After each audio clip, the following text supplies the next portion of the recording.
गुरुजी ने कहा कि हमने आपसे पहले भी कहा है कि आपको कथा के बीच में उठकर कभी भी नहीं जाना चाहिए। कथा को पूरा सुनो और जब कथा पूरी हो जाए, कर्पूर गौरम हो जाए, तब आपको कथा पंडाल की रज को, मिट्टी को श्री शिवाय नमस्तुभ्यम मंत्र का स्मरण करते हुए, हर हर महादेव का स्मरण करते हुए आपके शरीर में जहाँ पर भी कष्ट होता है, रोग होता है, वहाँ पर आपको लगाते हुए आपको घर जाना चाहिए। शिव महापुराण की कथा वर्णन करती है कि कथा पंडाल की रज न जाने कितने रोगों को, कष्टों को दूर कर देती है। रोगों से आपको मुक्ति प्राप्त हो जाती है।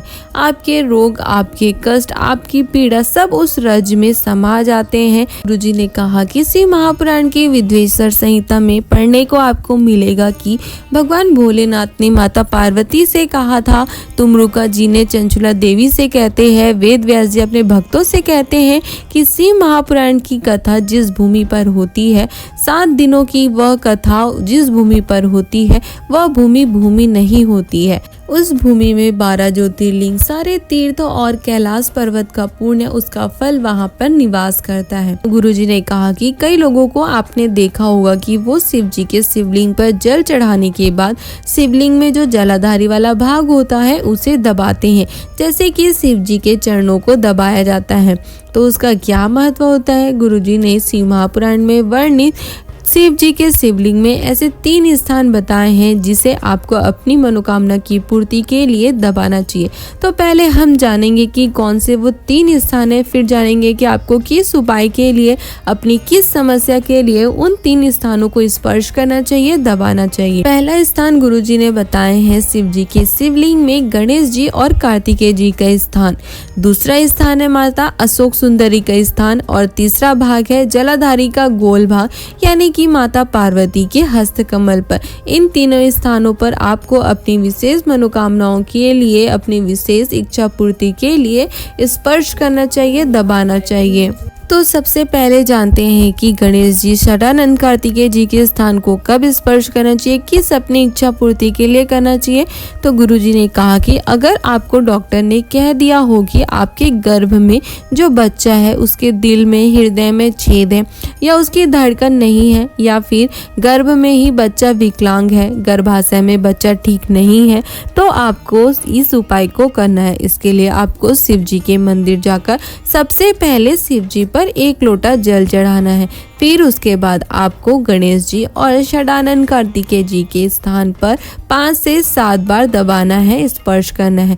फिर जिस हाथ से आपने गणेश जी और षडानंद कार्तिकेय जी के स्थान को स्पर्श किया है, दबाया है, उसी हाथ से आपको अपने उदर को, यानी कि अपने पेट को स्पर्श करना है। फिर आपको श्री शिवाय नमस्तुभ्यम या ओम नमः शिवाय, या फिर अगर आपको महामृत्युंजय मंत्र स्मरण हो तो उसका आपको जाप कर लेना है। फिर आपको 15 दिन बाद फिर से चेक करवा कर देख लेना है। गुरुजी ने कहा कि आपको डॉक्टर से सुनने को मिलेगा कि आपका बच्चा स्वस्थ है, अच्छा है। यह उपाय आप किसी भी दिन कर सकते हो, बहुत ही विशेष और उपयोगी उपाय है। अगर आपको भी डॉक्टर ने इस प्रकार कह दिया हो तो आप भी इस उपाय को एक बार अवश्य करके देखिए।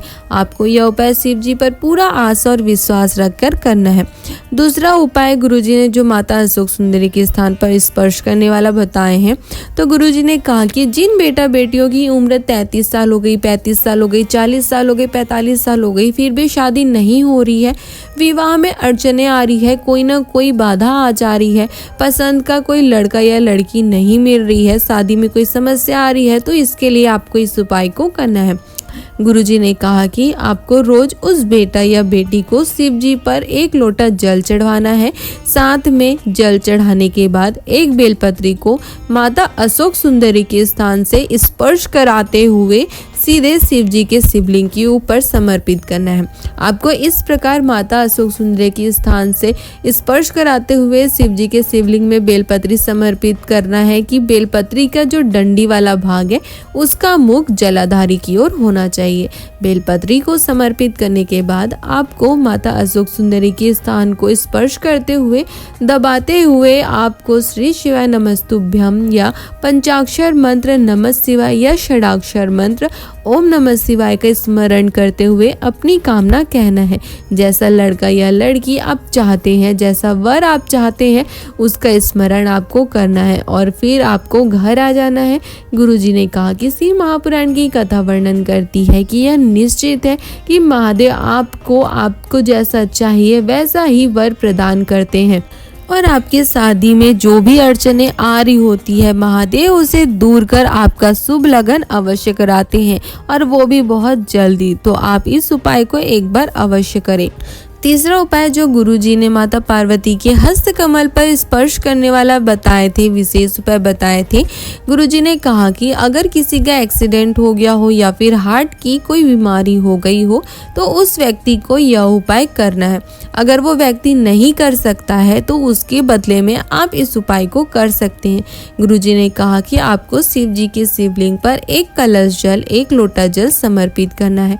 फिर उस व्यक्ति का नाम और गोत्र बोलते हुए आपको माता पार्वती के हस्त कमल पर स्पर्श करते हुए, दबाते हुए आपको श्री शिवाय नमस्तुभ्यं मंत्र का स्मरण करते हुए, महामृत्युंजय मंत्र का स्मरण करते हुए उस व्यक्ति के लिए आपको महादेव से कामना करना है। महादेव से उसके जल्दी ठीक होने की निवेदन करना है।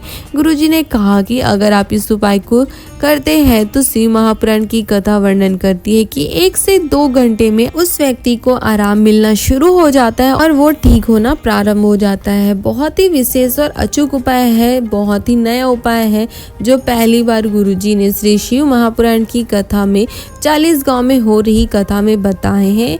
अगर आपके घर में भी किसी की तबीयत खराब हो तो आप इस उपाय को कर सकते हो। तो ये था तीसरा तरीका जो गुरुजी ने बताए थे। अंत में गुरुजी ने एक और बहुत ही विशेष और अचूक उपाय बताए हैं। गुरुजी ने कहा कि अगर कोई ऐसा बच्चा जिसका माइंड विकलांग हो या बच्चे का हाथ पैर अच्छे से काम नहीं करता हो, हाथ पैर में तकलीफ हो, बच्चे का विकास नहीं हो रहा हो, बच्चे के मुंह से लार टपकती हो, बिस्तर गंदा कर देता हो, बुद्धि कार्य नहीं करती हो, बुद्धि का विकास नहीं हो रहा हो, तो आपको उस बच्चे के लिए शिव जी से आशीर्वाद प्राप्त करने के लिए इस उपाय को करना है। इस उपाय को आपको उस बच्चे को ही करवाना है। आपको उस बच्चे को लेकर रोज शिव जी के मंदिर जाना है और शिव जी पर 1 लोटा जल चढ़वाना है। 1 लोटा जल चढ़वाने के बाद आपको गणेश जी और कार्तिकेय जी के स्थान पर उस बच्चे से स्पर्श करवाना है, थोड़ा सा दबाना है। 5-6 बार दबाने के बाद आपको घर आ जाना है और इस उपाय को आपको 2 से 3 महीने लगातार करना है। गुरुजी ने कहा कि शिव महापुराण की कथा वर्णन करती है कि आपको देखने में मिलेगा कि 2 से 3 महीने में ही बच्चा पूरा स्वस्थ हो जाएगा। भोलेनाथ की विशेष कृपा उस बच्चे को अवश्य प्राप्त होगी। तो ये थी और एक बहुत ही विशेष और अचूक उपाय जिसकी जानकारी गुरुजी ने पहली बार दिए हैं। अगर आपको आज की ये जानकारी अच्छी लगी हो तो आप हमारे वीडियो को लाइक कर सकते हो और अपने परिवार वालों के साथ या अन्य शिव भक्तों के साथ इसे शेयर भी कर सकते हो, ताकि गुरु ने भी आज की दूसरे दिन की कथा में गुरुजी द्वारा बताए गए सभी उपयोगी बातों और उपायों की जानकारी प्राप्त हो सके और वो भी इसे करके महादेव का, गणेश जी का, माता पार्वती का, कार्तिकेय जी का, माता सुख सुंदरी का, 33 कोटि देवी देवताओं का आशीर्वाद प्राप्त कर अपने जीवन के सारे दुखों को, कष्टों को दूर कर अपने जीवन में आनंद और सुख की प्राप्ति कर सके। हर हर महादेव।